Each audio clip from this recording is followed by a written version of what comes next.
Welcome to Coming from Left Field, where we have conversations about politics, books, and current events with your host, Greg Godels and Pat Cummings.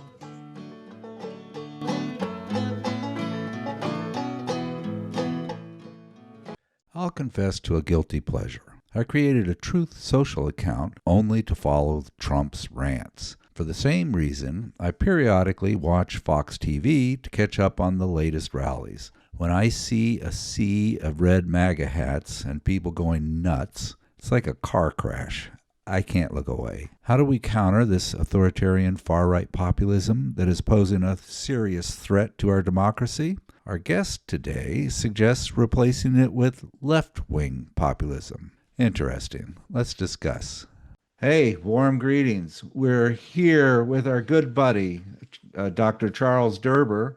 Welcome, Charlie, to Hi, the Pat. podcast. Hi, Greg. I'm so glad to see you guys both look great. And Thanks. Good to see you again. Greg is in Pittsburgh. I'm in beautiful Washington State, and you're in Boston College, right? you're right. I'm sitting in Boston College, and we had 70 degrees yesterday, and it's going to snow this afternoon a little bit. So climate change is kicking in with all kinds of rapid, erratic weather, Indeed. Yeah, that's another podcast. So, Yeah.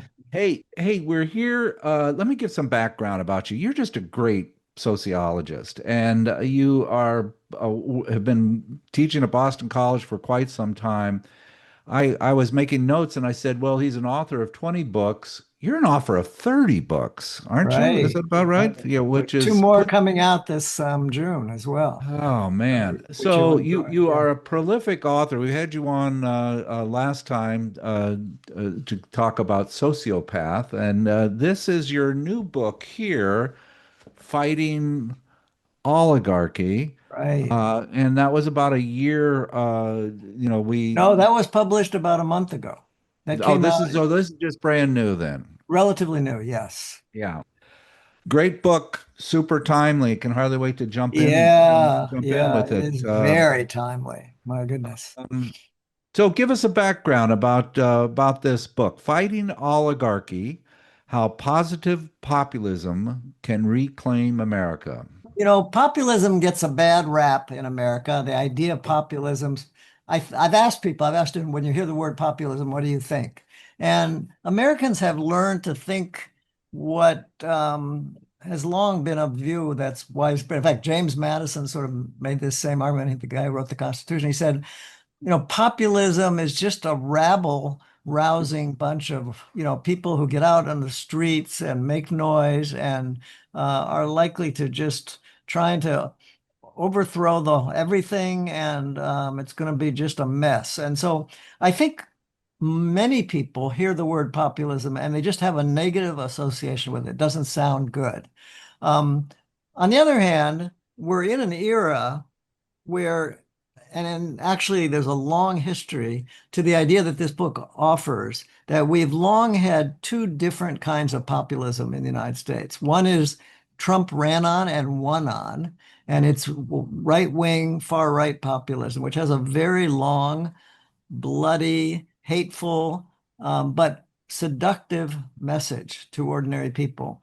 And Trump ran in 2024 very strongly, well, in 2016 too, with the populist idea that he was representing ordinary people who were really getting knocked around by, in the economy and by liberal Democrats and by foreigners and immigrants. And he said, I'm standing up for you guys. This whole system is rigged against you, and I'm going to set it right and make sure this is America really starts working for you again.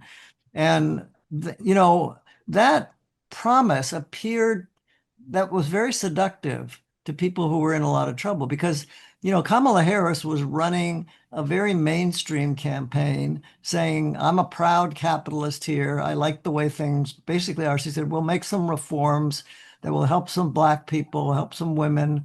But, in the era when, one way to just think about where we are is that about 60%, and this was before the Iran war, it's gotten worse since then, but about 60% of American people say they're working paycheck by paycheck, which is a way of saying I'm scared shitless of what's happening to me. I can't pay my mortgage, I can't pay groceries. And so Trump spoke to those anxieties and he said, I know you guys are hurting, and the Democrats are catering to immigrants and blacks, and I'm going to fix all that for you. Now, what he did, there's a long tradition of what Trump is, which is far right populism, which is not well known. But it's really important to understand because Trump's appeal is partly that it runs this far right populism, which is a very hateful but very seductive kind of political message, has a long history. For example, in the 30s, there was the America First movement. The Well, head of go back to that. You go to the Klan, Father Coughlin, right. American First. Right. You go McCarthy, the to Birchers, Nixon, Birchers. Reagan, Uh, Christian nationalism all through that period. So there's a long, important history. we've got a pretty good track record, don't we? Yeah. And in Yeah. fact, yeah, it goes back even to the very beginning of the country. The Confederacy was really an appeal to white workers saying, we're going to deal with, you're an honorable, white member of a real member of the nation. And this just goes all the way back. And it is very seductive, but it's a big lie. A lot of people don't even like to call this populism because populism sort of suggests, well, the word populism comes from the word people, and it sort of suggests that populism is a mobilization of ordinary people rising up to defend their basic, needs and interests against small elites, an oligarchy who the far right populist leader like Trump says, I'm going to deal with them. I'm going to shake this system up so bad you won't recognize it. That was a very seductive message. Now, what I call Trump's trick was he, in fact, you remember his inauguration in, January 2024, he appeared with 7 well-known oligarchs, the richest people in the world, which included Musk and Bezos and Zuckerberg, all the head of these 7, Silicon Valley, what I call the new generation of robber barons, who are even more toxic, more rich, more dangerous than the first generation, which was Rockefeller and Morgan and so forth. And Trump completely betrayed the working people who believed him, who thought that he was going to, shake up this big money system and make it work, make America work for them. And he's done quite the opposite. He aligned himself with precisely the people who were screwing your ordinary worker, the most powerful, richest oligarchs in American history. So there's that. And then on the other hand, as I said, there are two populisms. There is this far right populism, which is in power right now. I know Greg thinks it is waning. We ought to talk about that. I'm not sure it's waning because even if Trump were to die, you've got a huge generation of far right white Christian nationalists, people like Vance and Stephen Miller, and a whole cadre of people who could step in. I mean, if Trump died tomorrow, I could imagine. I mean, none of these people have the kind of political standing that Trump does. I don't think Greg is necessarily wrong about the idea that it's waning, but the Democrats are very unpopular because, and this moves us to the second kind of populism, is a left populism, a populism that really does stand for ordinary people. And when it says, I'm going to shake this damn country up and make sure that you guys, you ordinary working people who are really having trouble, 60% of you are feeling you can't make it day to day. That form of populism also has a very long history in the United States. I mean, let's go back to the first robber baron period. So when Rockefeller and Morgan came in the 1880s and 90s, there was a group of farmers, mostly with some urban workers involved, who formed what was called the populist movement, where probably the most explicit reference to the word populism. They formed a new party in 1892 called the People's Party. And they said, we want to take over Wall Street because it's making it impossible. We can't get credit on, reasonable terms. We need ordinary people to take ownership of the capital of the country. I mean, it was a really quite radical movement, although these were ordinary farmers in the Midwest and the South. But that's one of the early parts of a long, progressive, left-leaning populism, which has a lot of importance today. I'm writing about it because I think the way out of, I remember we were talking just before, Greg, I said, it's really unclear what's going to come after Trump if he wanes. And I'm arguing in this book, the only thing likely that can defeat Trump and make something new and better is what I'm calling this positive populism. And Pat, I'm calling it positive because you're absolutely right. Ordinary people hear the word populism and they have negative thoughts. They think populist people are just crazy rabble or Marxist crazies or not people that they can trust. But there is this tradition of what I call positive populism, starting with the populists in the first. They were trying to overthrow the first robber baron generation of the first Gilded Age. And then, in the New Deal, you had you had hundreds of thousands of workers being mobilized by the Democrats. It's the one time in American history where the Democrats moved sort of in the direction of a populist revolt. I should say, in the first iteration of the populist movement, when they formed the People's Party, what happened to that radical generation of left positive populists was the People's Party did not win the election in 1892. They melded with the Democratic Party in 1896, and they lost big time to McKinley, one of Trump's favorite far-right guys. And they lost because they lost that populist fire that the early, anti-Gilded Age Robert had in the 1880s and 1890s. They had people like Eugene Debs, who was a labor socialist, who was active in that as well. So in any case, if you go through American history, there's a story of a very, very scary story of this hateful but seductive right-wing populism that's always had a presence. And since World War II, with the Birchers, Goldwater, Pat Buchanan and Pat Robertson under Reagan, all the way through to Trump, you have that story of far-right populism, which is really a version of American fascism. And we can talk back to that because right-wing populism is very authoritarian. It singles out enemies at home. And it says, we're going to take out these enemies at home, the real war that we're fighting. We have wars that we have to fight abroad, as Trump is now proving with all the wars he's going to. But there's also really critical wars we have to fight at home. And those wars are knocking out the enemy. And that's what Trump's ICE and all of his authoritarian and violent, stuff that we've been seeing across the country has been about. Now, left populism, it went to about the 70s. I think of the New Deal as kind of extending through Johnson, the Great Society. There were some populist elements there. And then Vietnam and the oil boom and the Democrats crashed. They abandoned the New Deal. They abandoned class politics, which was sort of fundamental to the New Deal. And they said, Clinton said, well, we're doing a third way here. We're not going to be these radical New Deal type people. We're going to just do some nice reforms. We're going to be centrist. And, what he did was he lost.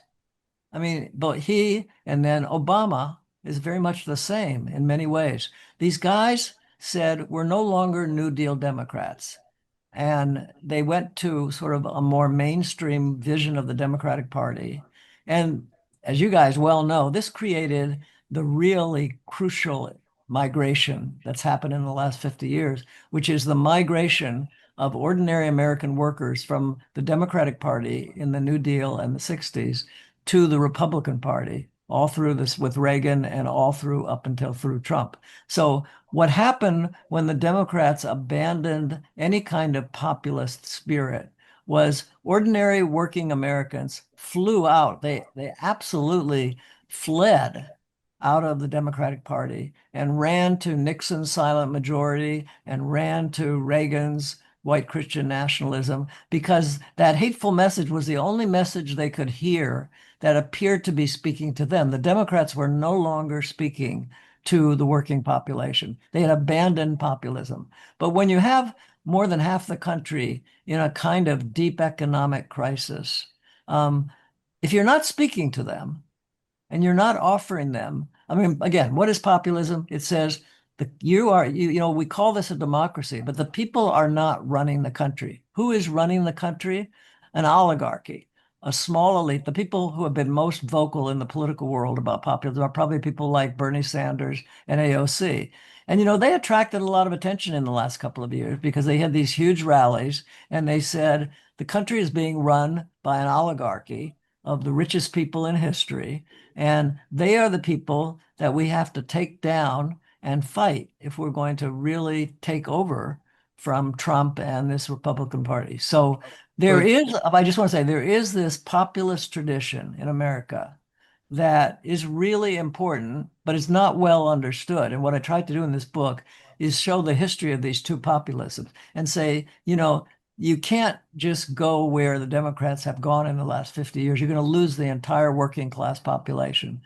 So anyway, sorry, Pat, go ahead. Well, Greg, you jump in. Before we had you on, Charlie, Greg and I were arguing about the Democratic Party and being as much of the problem. I don't know, Greg, you jump in. Tell me. Well, I want to say first, what I appreciate most about Charlie's work is his appreciation for history, because he's exactly right in seeing an understanding of the history of these ideas, how they emerged, where they emerged, what they have in common, both in this country and also internationally, as a key to understanding what these phenomena are. What is Trumpism?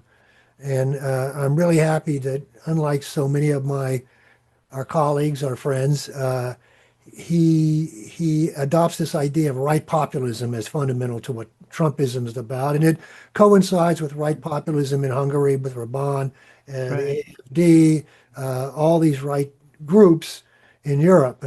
But historically, I would argue, and I think it's an important point to make and throw on the table, is that what drives contemporary right populism essentially is the failure, the collapse of the centrist parties in Europe and here. We only have two parties, so when we say the two centrist parties, there's not much to really talk about. Right.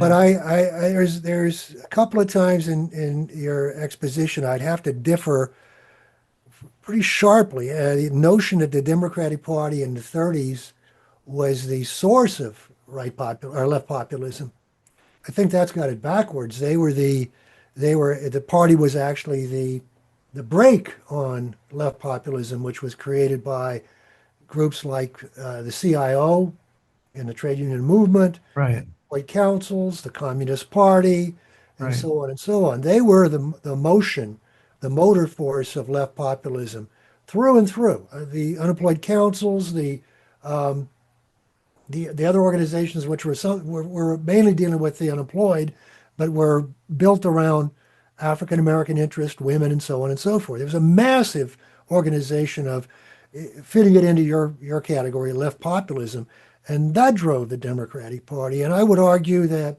By the way, Greg, I do agree with you about that. I mean, Roosevelt did say, you guys have to push me, but you're right. All good populism comes off the streets from ordinary people. And it was the workers who were, mobilizing to keep police from throwing people out of their homes and to occupy factories. Absolutely. My view is very much the same as yours. First of all, thank you for what you said about history, because I believe that I don't want to get people to get mired in history, but history is so central to understanding what's happening today. And what I've tried to do in this book is really show that the way out today can only be understood by looking at this story. But anyway, go ahead, Brady. Let me tie that in with your characterization of the populist movement in the 1890s and the People's Party. In fact, I think one could argue, and it has been argued, that the People's Party was, as an independent organization, much more effective and much more promising than when the Democratic Party or the Absolutely. Republicans and the Democrats and the Bull Moose parties co-opted their ideas and took them over. So I think an argument could be made, and I'll throw it on the table and let you respond to it, that in fact, the Democratic Party, and I think you maintain that populism has to latch on to a political party. In the case of the United States, when it latches on, generally it's dissipated. The populist movement, from the left point of view, is lost. And I would just say, if you look at the 30s, for example, when unemployment was proposed and funding unemployment was proposed, the populist movement, the Communist Party, the CIO, pushed much harder to have corporations pay for it. It was the Roosevelt administration and the Democrats that held that back. When it come to creating Social Security, welfare for widows and children, it was the left, the Communist Party, the populist movement in general that pushed to have that funded by the corporations. And it was the Democrats that said, no, we've got to cut a different kind of a deal. So couldn't we argue, just before we get into today, that the history of the Democratic Party is one of holding all this back, not of promoting all this stuff? And I would just say, this is 1986. This is a document put out by the Democratic Party in 1986, The Choices in a Changing America. And it's essentially the turning point when the party flipped over to what people call neoliberalism. Right. That's 40 years. So Absolutely. the idea that the Democratic Party, which I think you find in your book, is the mechanism to replace Trumpism, it's kind of hard for me to remember, accept, Charles. the book, Greg, is an argument that the Democratic Party has sold out the populist movement since the end of the New Deal. And I agree with you that the New Deal itself was a very complicated, contradictory phenomenon because, of course, the energy came from people on the ground, from labor, from all kinds of populist things happening in cities and on farms and on the ground. But the Democratic Party, it put itself in the way, as you're suggesting, so it never could become truly transformative. And it made it a reforming, but it made some progress compared to what happened, for example, in Germany at the same time, where the Social Democrats and the Communists both essentially exhausted and unable to cope with the huge economic crisis of Germans in that period. And Hitler came over and did a kind of military Keynesianism and brought ordinary German workers back. Hitler got a lot of power because there was kind of what John Kenneth Galbraith called an economic miracle that Hitler delivered through the state in Germany. Now, we don't want to see the America First movement in America, which was pro-Nazi, claimed that they would do the same thing, but they wouldn't. I mean, this was Henry Ford, it was DuPont, it was Quaker Oats. These corporate elites who were running America First, that Trump is modeling himself after, would never have done what Roosevelt did, which was a lot better than what the far right would have done. But you're misreading a little bit what I'm saying about the Democratic Party. My whole argument is that since the 70s, the Democratic Party has abandoned even the pretense of speaking out for ordinary people. It's like, well, it says that, it says we're a mainstream party. But remember, I just said, Greg, that since the 70s, the most important thing that's happened in politics in the United States is that working people have abandoned the Democratic Party and rushed to the Republican Party. And they did so for very good reasons, which was the Democratic Party had no longer sort of represented a kind of politics of any kind, not even the very limited form that the New Deal offered, that appeared to ordinary workers to be a path to solve their problems. So what did they do? They got seduced by the far right populism that Hitler did very successfully in Germany, and that there's a long tradition of that far right populism reaching out. Huey Long did this in the 30s, and there's like I say, a very successful tradition, even though it's hateful and terrible, of this far right populism. But I'm not saying the Democratic Party sort of has always been the way it's go. The Democratic Party is I've always said that, certainly in my lifetime, there have been two parties, Bush and Bush Light, basically. In other words, two corporate parties. And the Democratic Party, when it went to Clinton and Obama, it became the Bush Light Party. It embraced the wars of 9/11. It embraced the globalization of Reagan. It was something, I mean, it's not, you don't have to scratch your head about why did workers decide to leave the Democratic Party and go to the Republican Party? The Democratic Party left them. There was no way that ordinary workers. Can it be transformed? Can the Democratic Party be transformed? What I'm trying and that's what my book is really looking at, do we see, which I hope we'll be able to have time to look at because I know Pat was, but I do feel like there are glimmers of a genuine positive populism emerging not only across independents, Democrats, and Republicans in the base. I'd like to talk, if you give me a minute later, because I don't want to cut Pat off. But the polls of independents and Trump voters around left populist issues is unbelievably encouraging.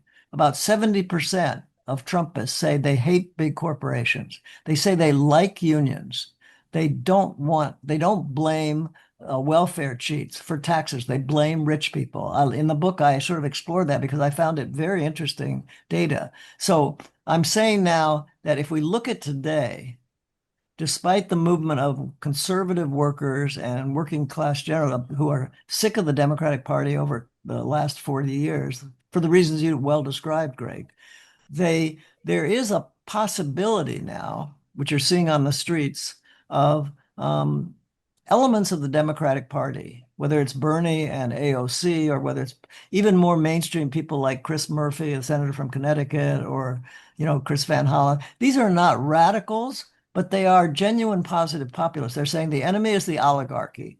You can't be satisfied with this sort of mainstream tinkering around of reforms. You need to overthrow the oligarchy. You've got to take these very wealthy people that Trump is throwing his game in with, and you've got to build a movement that's 100% focused. And these are Democrats. Now, this is not the mainstream of the Democratic Party, which remains, a lot of it remains Clintonian or Kamala Harris. Biden represented a bit of populism, of New Deal populism, but he was a die-in-the-wool militarist. And, since we're talking at a time when the Iranian war is, changing everything, war plays a very important part in populist politics.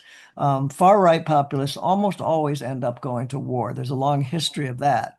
Even though when they run, as Trump did, as anti-war or America First, they always end up going to war, as Hitler did, as Mussolini did, as Teddy Roosevelt did. I mean, they always have that. And the Democrats, when they were abandoning the workers on economic issues, were also always abandoning them, and still have been, on military issues. They buy into American militarism. And so that is, to my mind, the second really huge problem with the Democratic Party, that if you don't have a party that's committed to an anti-war politics, and war today is just unfathomably dangerous. The wars that are being fought by Trump in Iran right now are going to have massive effects on the environment, on the economy, and on politics. And the Democrats are not clear right now on where they are on this war, which is a really big problem. But more of them are talking about the oligarchy. So I just want to point out that I do have a sense that populists do need a party, and they're stuck in America because you have Bush and Bush Light. So the question is, how do you, and a lot of my book is about that, they say, how can you fundamentally challenge the siloed identity politics of the Democratic Party, which is what they've run on ever since the New Deal, which is, it's a losing enterprise. If you're really interested in race, I just would remind people that Martin Luther King died in Memphis when he went to join the striking sanitation workers. And people were saying, why is this civil rights leader joining, a labor strike? And he said, there's just no way that you can get a civil rights in this country if you don't have a really strong labor movement. He also said that about Vietnam when he supported the anti-war movement. Now, King was not a radical, but he did understand that if you try to run racial politics, as the Democrats have, as kind of a siloed identity politics, you forget about class, and you simply focus on, individual groups, Black people, brown people, trans people, But that's a kind of identity politics that the Democrats have embraced, but the Republicans can do a lot more with that than the Democrats do. So my argument is that what we need now is a Democratic Party that, and this is not to say race and gender are unimportant. It's to say that King understood something important. If you really want to advance civil rights, if you really want to advance women's rights, you have to have a class. What positive populism is it's a uniting of everybody whose shared interests are being held back by the same people who are these oligarchs who run the country. And that's more true now than it's ever been before. So my argument is it's not against dealing with, the Democrats are focusing, they claim, primarily on overcoming racism and sexism. That's a losing battle, not because the issues are bad, but because you cannot have a winning struggle around race or gender in this kind of framing of siloed identity politics that the Democrats have embraced. So what we need is to kind of move the Democratic Party toward a focus on the corporate structure that's creating all these problems: war, economic inequality, all the disasters we're dealing, climate change, and so forth. Pat, I'm sorry, go ahead. I'm going on to. Well, I think you're both wrong in a way. I mean, I've revisited this. I was kind of a Chomsky guy. Right. And when people would say, well, when it comes down to the ballot box, you got to vote for the Democrats because that's the only choice you have, and then organize in between elections. And, that's pragmatic and everything. But now that I'm kind of hanging out with Greg, I'm sort of taking a little bit of his opinion that not only are the Democratic Party impotent, they're causing the problems. They're driving Trump. When Clinton came out with all his neoliberalism, that destroyed the Democratic Party. Right now, Jeffries he's in the bag for the Israeli lobby. They destroyed any populist movement, Bernie. It's the Democrats that destroy them. The Democrats are there right now. You've got Jeffries also wanting to meet with all of the tech guys and support the big AI stuff. He's selling out to that. They're not only they are the problem. I don't know. And I've come across this in the last couple of months, thinking that, honest to God, it's a hot Can I jump mess. in before Charles responds? Because Sure. I'm happy to hear you say that, Pat. I think you're right. Honest to God. But I want to just pose a question to Charles about that, because I think we're stuck on is this question of the Democratic Party and what role it can play. And I would just suggest, again, appealing to current contemporary history, we have two examples. One is the Labour Party in the UK, which historically was the carrier, the banner of what you would call left populism in the UK. And then it fell into the same trap that the Democratic Party fell into for a long time. It had a resurgence around. Blair was Clinton. Yeah, same thing. Yeah. And it had a resurgence, and then they stomped it down, stomped in the ground, and went back to their old ways. And currently in the UK, the second most popular party after, unfortunately, the Reform Party is the Green Party.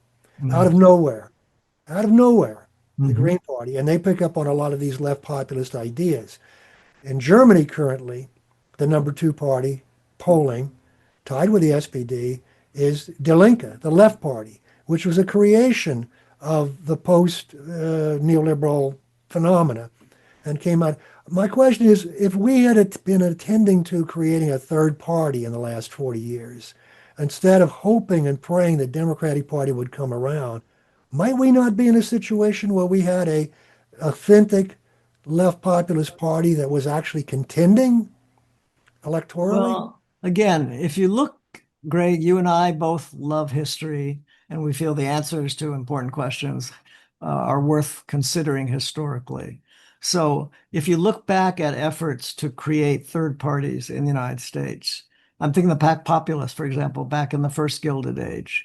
That was a complicated movement too. There was a lot of problems with the Populists, but their party was certainly way better than the Democratic Party at the time. And Grover Cleveland, who was president, during that period, said, America has become a nation not ruled of and by and for the people, but of and by and for the corporation. So you had at least some Democrats who were talking in that language.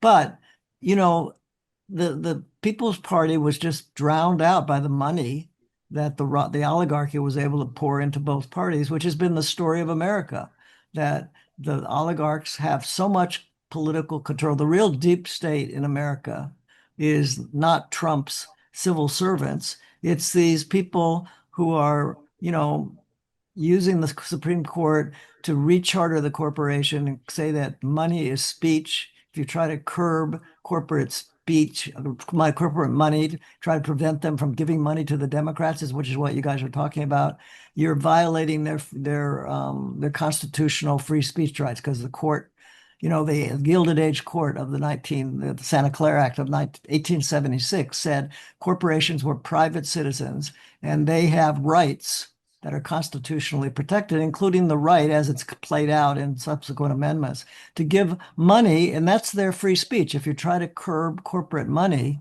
then you're curbing their rights. So that's written into the Constitution and our courts right now. So what does that do? It gives ammunition to your guys' arguments that we're living in a society where both parties are so dependent on the big money that is coming in from Silicon Valley and from Wall Street and from big oil and so forth.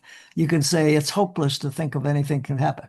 Now, let me give you the argument I try to make in my book, Fighting Oligarchy, which is all about how do you actually attack the oligarchy, right? And I'm saying, and I'm not differing from the two of you, it's going to be from the people. The idea of positive populism is to say the movement for change is always going to be a movement of ordinary people on the streets. The energy of that movement, its ability to unite, to have a kind of, I've been struck, honestly. We've seen like a year of, millions of people out on the street. March 28th coming up, there's going to be probably 10 million people out protesting against the war and against the oligarchy. I've been very heartened, because I never expected it, that ordinary people I'm talking about, who are a lot of them are independents or even Trump voters, they're just saying this treatment of immigrants and this kind of violence and building of concentration camps for immigrants and anybody who might be putting troops around areas of the city where Black and brown people live and so forth. The American people are speaking out. This is where I agree with you guys. The heartbeat of populism is what you're seeing on the streets right now. You're going to see again in this third No King's Day march, but it's happening, millions and millions of people have been out in the street. That's the heartbeat of a positive populism. And they have a kind of empathy for groups that are being targeted as terrorist or radical Islamic or, just violent criminal people, dangerous people. I never expected that people in Salt Lake City or in, around Fort Bliss in Texas, the largest, concentration camp that they're building for immigrants, or so forth. I'm really moved, touched personally by the fact that so many ordinary Americans have reached out. They've shown that they have a consciousness that is broader than what they're being taught by the people who run this country, which says just focus on yourself, think about just what you can do to make it and get rich yourself.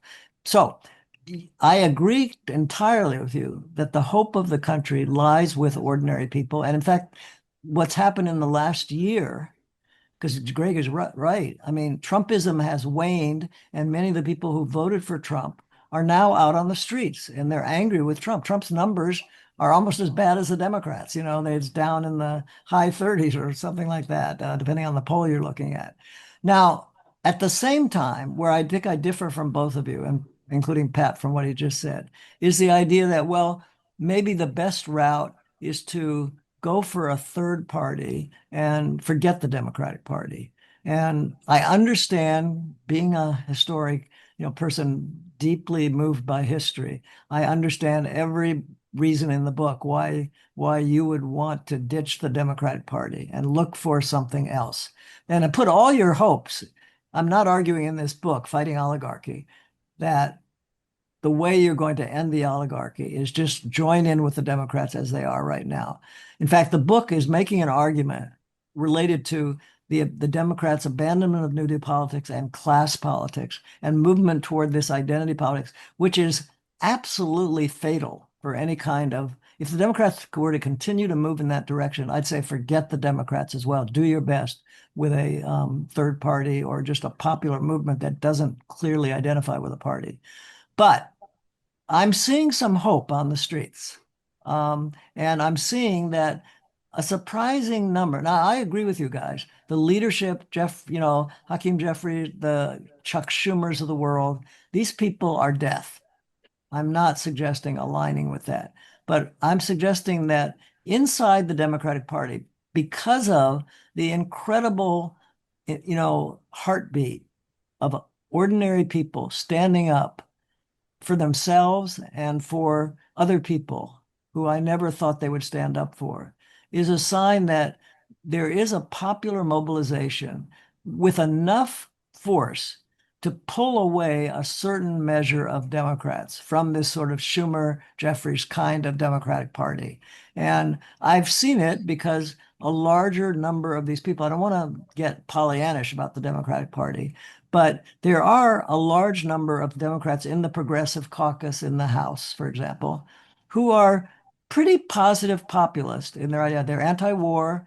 They want to really have what I call a public goods economy. They want to move the economy away from corporate domination and control toward public goods, meaning nonprofits, co-ops, state level corporation. There's a large number of people. The caucus in the Democratic Party in the House is about 110 people. They've endorsed a pretty progressive thing. The Senate, not so much. But the action is likely to be after if there's and it's a big if Trump were to permit fair elections. I think there's lots of things going on to suggest that we're not going to have any kind of fair elections in the United States. And a lot of this book is about the resistance to Trump and the far right populism, which has always been fundamentally an expression of what I've called in several recent books, American fascism. There is a long tradition of American fascism that goes back to the beginning of the country. I mean, the Constitution was written such that, maybe 3% of the population were viewed as full citizens with the right to vote. It was very wealthy white men. George Washington was the richest and biggest slave owner in America. John Hancock in my city of Boston was big name on the Declaration of Independence. These guys were slave traders. They were running the colonies to a large degree before the Revolution, and they ran the country after the Revolution. This was a bourgeois revolution. It was not a people's revolution. And actually, Britain was more democratic than America at the time. George III was a pretty weak, he was more of a constitutional monarch. The taxes that were being fought against were not issued by King George. They were issued by, the Parliament in Britain. So in a way, the no kings label is a little misleading because people are saying, well, America is all about no kings. Well, in a sense, we've always had our own version of kingliness, and Trump has just taken it in a more far-right populist direction.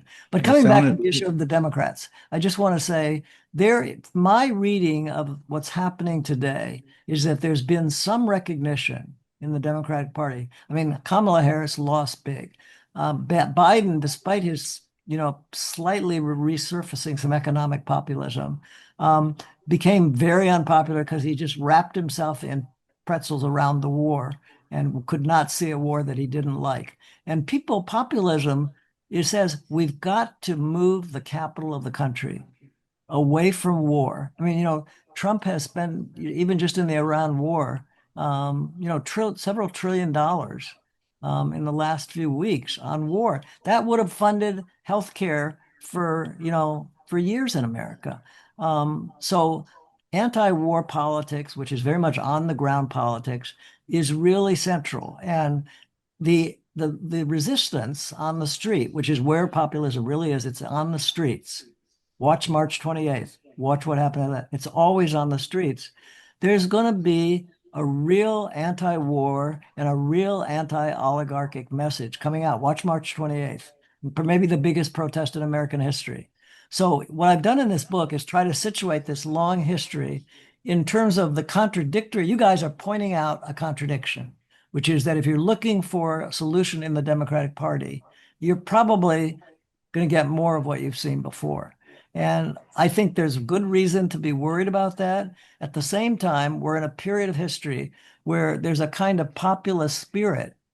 I mean, you just can't ignore the millions of people that are out on the street right now who are expressing what I'm calling positive populism.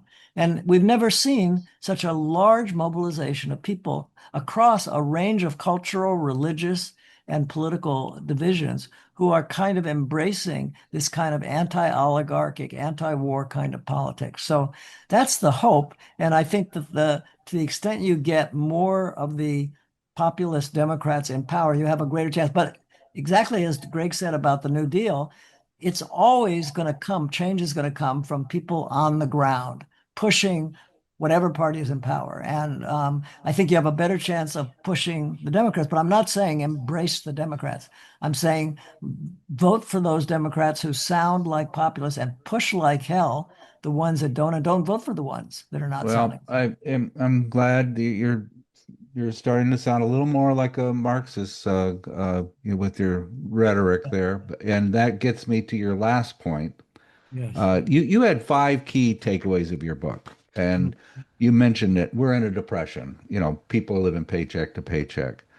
People hate corporations. They hate the big, that polls really high. Populism has a long history. That's part of it. If we're just going back to pre-Trump, we're screwed. Yeah. But I liked your 5th takeaway, which is American capitalism is incompatible. Populism can't coexist with American-style oligarchic capitalism. It needs a European-style social democracy. Or better. Yeah, but Or it better. Yeah. And that, that kind of gets me to that was sort of where I was worried about people just wanting to go back to the Democrats. You're talking about systemically capitalism being this virus that is contributing and fueling Trump. I don't know. Greg, what do you I mean, well, can I just respond for a second? Because what you said is really important. The way I understand positive populism, it is a systemic critique. If you're a mainstream party and you're just making reforms, you imagine you can get a little bit more equality or a little bit less war, you're not going to go anywhere. A real populist movement it's the only thing that really threatens the elites and the way the system is for 2 reasons. One, it unites very large numbers of people, as we're seeing on the streets today, across a really broad cultural, religious, and political it brings people together you'd never think would come together. And second, it actually takes seriously what Trump said he was going to do, which was shake up this damn system so bad that it will never be the same. When you shake up Trump now, Trump sold it out. He went and fell in love because the oligarchs were, buying him off, paying him tons of money, and he gave them plenty of government contracts to get richer on. But what he ran on was the idea, I'm going to blow this system up. The far right always sounds, Huey Long, the John Birchers, they said that Wall Street was Marxist. I mean, there's always been this sort of crazy element of the far right populism. But what it's saying is that the real populism is not that different from many versions of Marxism, in the sense it's saying the only way you can really change this country is by looking at the fundamental economic power, where the overwhelming political and economic voice and money is concentrated in a tiny fraction. We've never had such an elite-centered capitalism. And if you look at the Magnificent Seven, that's the 7 Silicon Valley companies, which have about 45%, those 7 companies, of the market capitalization of the entire economy. And those guys, those Silicon Valley guys that have moved over to Trump, are also heavily, heavily involved with the military as they're getting surveillance contracts. And, I mean, the targets in Iran are all being chosen by AI. It's funny, even Anthropic, the company that produced Claude, which is one of the things the Pentagon is using to target sites in Iran. Anthropic said, we're moving toward a model of autonomous war where basically AI will pick the targets and decide when to shoot. So we're dealing now with an oligarchy that I think is unprecedented. I mean, there's the first Guild Age was very powerful and very important. But these guys have not only taken over financial control, but they've taken over, and they've not only taken media control, which the robber barons of the first robber barons did, but they're taking control of our minds and our data through their technology in ways that are new and really scary. My students tell me that when they wake up, their feed on Instagram is telling them what time they should get up and what they have to do today. In other words, the algorithms have identified their day-to-day life in a way, and they're getting fed, and they feel that they're being controlled by these new, very wealthy people who they don't trust at all. So yes, populism in many ways is Marxist in the sense it's saying you've got to go to the heart of the system. Whatever your problem is, it's always connected to the power structures in the society that control what the government does, control what the media says, control, we're in an Orwellian kind of system now. And positive populism is all about what you said, Pat. It's like taking hold of the system as a whole and saying, and you can do that from the right. That's how Trump won 2 terms. He said, I'm going to take this system and shake it. He just described the system in a different way. It was all about helping blacks and immigrants and so forth. And he said, I'm going to shake that all up. But he was run because people wanted big change. And one of the things I show in this book, Fighting Oligarchy, is the country is really anti-oligarchic right now. I mean, it's unbelievable. These 75% polling numbers for saying, I hate big corporations. Big banks are destroying America. These big tech companies are extremely unpopular. Labor is what's overwhelmingly popular. It feels like what you would expect a Marxist to be saying, but it's coming out of, states all over the country, independent and so forth. It doesn't matter what their party is or what their religion is. If you think I'm not telling the truth about this, get the book and look at the poll numbers there. I was startled by how they was. And there's chapters in there that deal with Trump voters. What do they really think? What are they really looking for? And, it warms the heart in many ways of a positive populist. Now, this is not to say they're against the war. Trump voters are against the war. They're totally against the war. They're for universal health care. Go ahead. Charlie, let's let Greg jump in. Well, what you said, I endorse entirely. I mean, the numbers are there; they're in your chapter, but you can expand on them. Every indicator points to a dissatisfaction with the way things are going, and people aren't stupid. They've scratched their head and they realize it's corporate power, it's inequality, it's all those factors, and it shows up in all the polls. Right, you're right. Young people have drawn that conclusion. Right. And more than anybody, from 18 to 34, polls show that the idea of socialism, for example, resonates. A majority of young people in that age group endorse socialism. We shouldn't be afraid of that word. We shouldn't. Right. I mean, left populism is great. It's it's a factor in it. It's explanatory. But what people are yearning for is socialism. Yeah. And in fact, in a recent poll, I tried to dig it up, but I couldn't find it before we were on.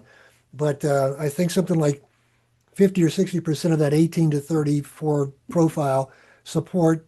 It's close to a majority, yeah. But I was shocked to see 31% support communism. And what they're saying essentially, because they don't know what socialism or communism are. And by the way, it's not just young people. The majority of the older population is also very critical of capitalism. They're not endorsing, the majority are not endorsing socialism, but they're very critical of capitalism. So we have this phenomena where people are talking about that. And I think we need to explain what those things are.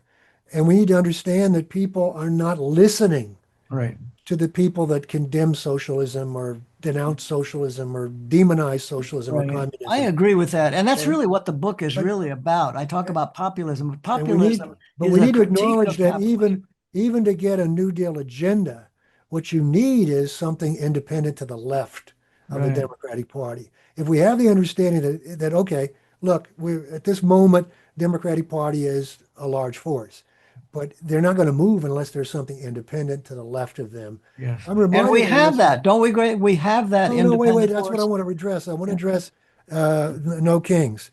I was out on Saturday locally. I was 3 years ago out on a Saturday, on a cold Saturday in February around the Ukraine war. And now I was out against this war in Iran with about 50 or 70 other people. Media came. I was surprised. And I've never experienced, except for a corporation that we picketed once, the number of people honking their horns in support. Right. It was Right. astounding to me. I found The the same speakers thing. could not be heard. Right. Okay. But what's also noticeable about it is there were absolutely no Democratic Party politicians that showed up for that. None. Yeah. There was one woman we know who supported a lot of our left-wing initiatives who left politics because of the Democratic Party. And this has been my experience is that you don't find them. And this No Kings, I looked at the local No Kings coming up in March, and it's a Democratic Party love fest. And yeah, they'll allow a few people to speak about imperialism or something, but in general, it'll be about oligarchs. It'll be about our democracy and saving our democracy, but it will not touch on inequality in any deep way or profound way. It will not touch on the war. If it were, that movement, that very movement that's scheduled March 28th, would have been there on Saturday, and they weren't. I don't think that's quite right, Greg, because people, the Indivisible group, people like Ezra Levin and Leah Greenberg who run that, or do the organizational work behind that, they've come out against the war, and they are very strongly anti-corporate in their language, anti-oligarchic in their language. And so I think you've got a movement in formation here. That's what I'm trying to argue, that what we're seeing on the ground now is a new phenomenon. They're sick of what the Democratic Party has become. They hate Trump's, fascism. They just really do. And so they're filling a new space that needs to be spent. You talk about in England, where do people go when they're sick of the Labour Party? What's the Labour Party's become? They go to the far right, they go to Farage, or they drop out. But what's happening in the United States? Or they go to the Green Party, which Or they're they go to the doing Green Party, in right. droves. Right. So I'm not against the Worker Family Party or any of the other. We have a variety of independent regional parties that I'm all for. But what I'm saying is that we have the core of it is this populist mobilization. And I think you both sort of agree with this, that whatever is going to come to represent that politically has got to come organically from that base. And it's got to grow from it. So a lot of what this book is trying to do, I have a very long last chapter on the resistance. And the reason I have that is that I feel like we're in this moment. Greg says maybe Trump is waning. Well, what will emerge? We don't want the Clinton or the Kamala Harris or the Biden Democratic Party to emerge, right? So where do we find that new force? That new force is on the ground right now. And we have to see how we can get how it organizes itself, how it reaches out. Some people will go to third parties, and then many will go to the more populist elements of the Democratic Party, which could move the Democratic Party in a better direction. Should it throw in its, should the movement throw itself completely at the feet of the Democratic Party? Absolutely not. But we are in an existential crisis. The current corporate regime is a threat to the planet in many, many different ways, environmentally, militarily. Nuclear war almost always is understood as coming from escalations of conventional war. I've spent a lot of time writing about nuclear war and where it comes from. We are moving in the direction under Trump of sort of a whole array of conventional wars that are they've always been terrible, but he doesn't even plan terrible wars well. And they're really dangerous. I mean, Russia is providing intel for Iran. China is, if I were Chinese, I'd be thinking about going into Taiwan and taking chips because Taiwanese chips in control by China would collapse the American economy. Now, I'm not trying to argue we should be fighting Russia or China. What I'm saying is a war like Iran is creating possibilities of escalation that could be really dangerous. And I agree with you that large parts of the Democratic Party, as well as the Republican Party, might take the war in that direction.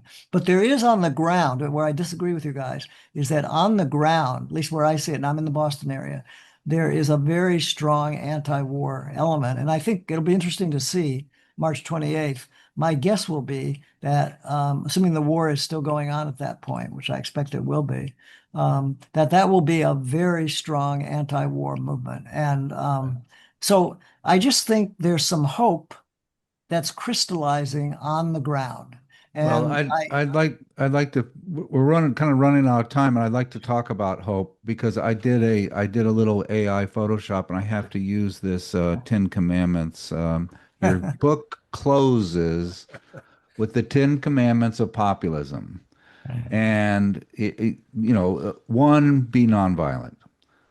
Two, model the democracy you fight for.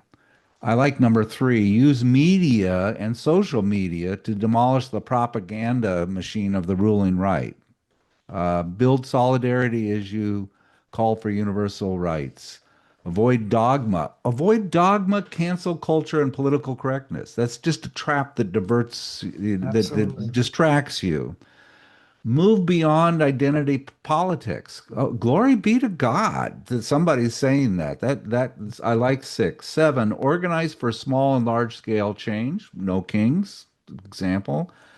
8, counter the right's narrative about protest and law and order, and we need law and order.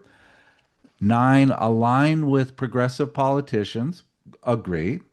And 10, model the caring community you're fighting for. You are Moses, Charlie. You did argue with any one of those things. I think that's a nice way to say that You have to put it to music. Pat, you have to put it to put music. it to music, right? Do a little AI thing. Get some middle school kid to make you a little AI video, and maybe Trump will post it to his Truth Social account. Yeah. Well, thank you for identifying that, Pat. I really do. And thanks to You- both of you. You guys are great. You guys have to get. I mean, if people are listening, honest to God, pick up Charlie's book. Your 3 blurbs in the back. Howard Zinn. Charlie is one of the most astute and eloquent social critics. His political analysis is persuasive and enlivened with graceful prose. You're good. You are a good writer. You've got Noam Chomsky, the lucid and informed study. Charlie Durbin breaks through the necessary illusions and shows that the United States is being turned into a sociopathic society. A little strong, but I agree with Noam.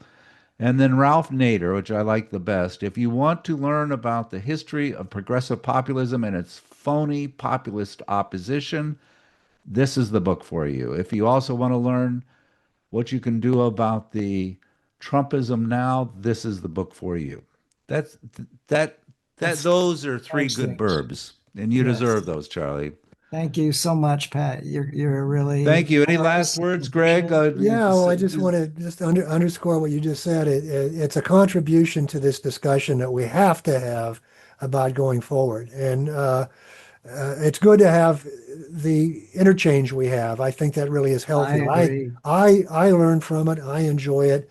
And your book has been a force in bringing forward these ideas. So we're all working in the same direction. We are. And that's important to emphasize. Sometimes we get animated with our differences because differences are important, but it's got to be stressed that we're moving in the same direction. We have the same kind of vision in general, and that's why it's. And you guys are so important because as the world gets controlled by social media and by the Silicon Valley, there's very few independent channels of talk and information. I mean, you guys are offering a public forum where real ideas can be discussed, sometimes different, but I just want to express my appreciation because it's not only the people on the ground, it's people using the forums they have, like you have, to put out a critical and unvarnished, unafraid critique in a way that's very humane. I think people who listen to your program are feeling warmed by the humanity that you both project. So I just want to express my own appreciation. Well, and just to say how wonderful we are, and we've had more than one person say that it's the best interview that they've had. And this will be your time that you can say that, Charlie, if you want to close with saying this is on this book. This is the best interview you've had. You agree with that, right? Well, thank you. Yeah, absolutely. You guys are the best. Okay, Absolutely. there you go. Thank you, Charlie. Thank you so much, guys. Hope to see you again. Yeah. Get on that Remington typewriter and raise hell. I love your books. Bye. Thank you so much. Take care. Be well. Take care. Bye-bye.